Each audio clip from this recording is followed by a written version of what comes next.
তার ভিতরে কোনো অভিমান ছিল না। আম্মা আয়েশা সিদ্দিকা রাদিয়াল্লাহু তাআলা আনহা একদিন খুব খেপে গেলেন, কারণ ছোট্ট বয়সী আনাস, খেলাধুলার প্রতি একটু মনটা তার ছিল, কাজের কথা বলছেন ভুলে গিয়েছে।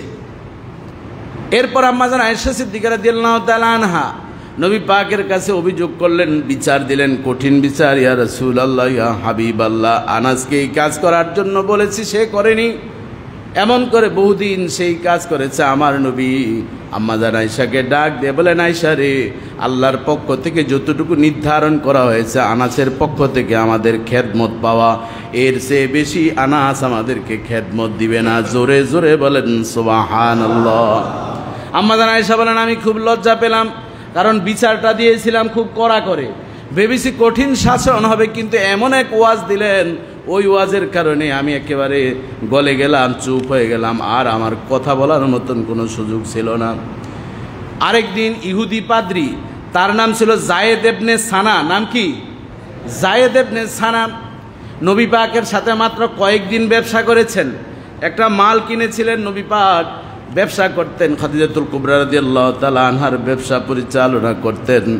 সেই সুবাদে জায়েদ ইবনে সানা একবার নবী পাকের সাথে একটা মুশারাকা ব্যবসা করলেন, অংশীদার ব্যবসা করলেন, লেনদেন হয়েছে।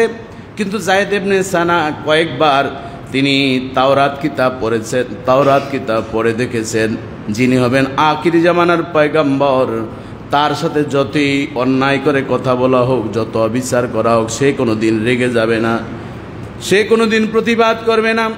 এটি পরীক্ষা করার জন্য যেদিন টাকা লেনদেনের দিন ছিল, তার থেকে হাদিসে এসে 2 থেকে 3 দিন আগে আসছেন।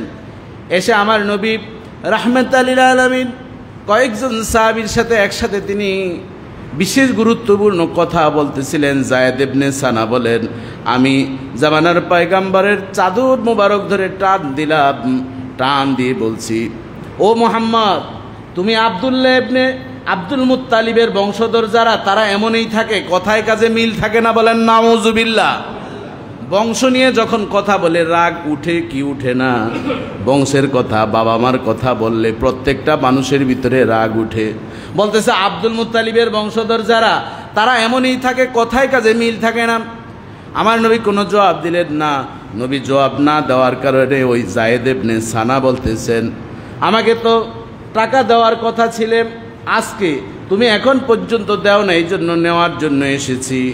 আমার নবী যখন এই কথাটা শুনলেন, ওমর রাদিয়াল্লাহু তাআলা আনহু পাশে ছিলেন, তিনি আমার নবীকে বলেন, ইয়া রাসূলুল্লাহ, ইয়া হাবিবাল্লাহ, আপনি আমাকে একটু অনুমতি দিন, আপনার চাদর মোবারক ধরে টান দিয়েছে, কত বড় তার সাহস, আমাকে একটু অনুমতি দিন, তাকে আমি শায়েস্তা করে দিই। জামানার পয়গম্বর সাথে সাথে ওমর রাদিয়াল্লাহু তাআলাকে লক্ষ্য করে বললেন, ওমর, জায়েদ ইবনে সানার সাথে তুমি যেই ধমক দিয়ে খারাপ আচরণ করেছো, এজন্য 200 দিরহাম তোমার জরিমানা, আর তার সাথে আমার ব্যবসায়িক লেনদেন 200 দিরহাম, মোট 400 দিরহাম দিয়ে তাকে বিদায় করে দাও।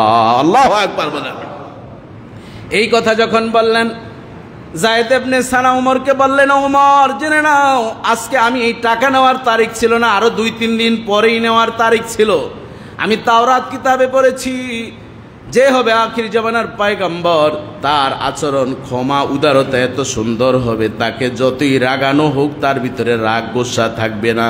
কাজে আমার বুঝ হয়ে গিয়েছে তিনি সত্যি আখির জামানার পয়গম্বর মুহাম্মদুর রাসূলুল্লাহ সাল্লাল্লাহু আলাইহি ওয়াসাল্লাম। জোরে জোরে বলেন সুবহানাল্লাহ। জায়েদ ইবনে সানা বলেন, তখন আমার মনের ভিতরে এমন আবেগ আপ্লুত হয়ে গেলাম, ওমরকে বললাম, কিভাবে তোমাদের মতন হওয়া যায়? নবী পাকের কাছে যখন বললেন, জায়েদ ইবনে সানাকে নবীর কাছে নিয়ে আসলেন।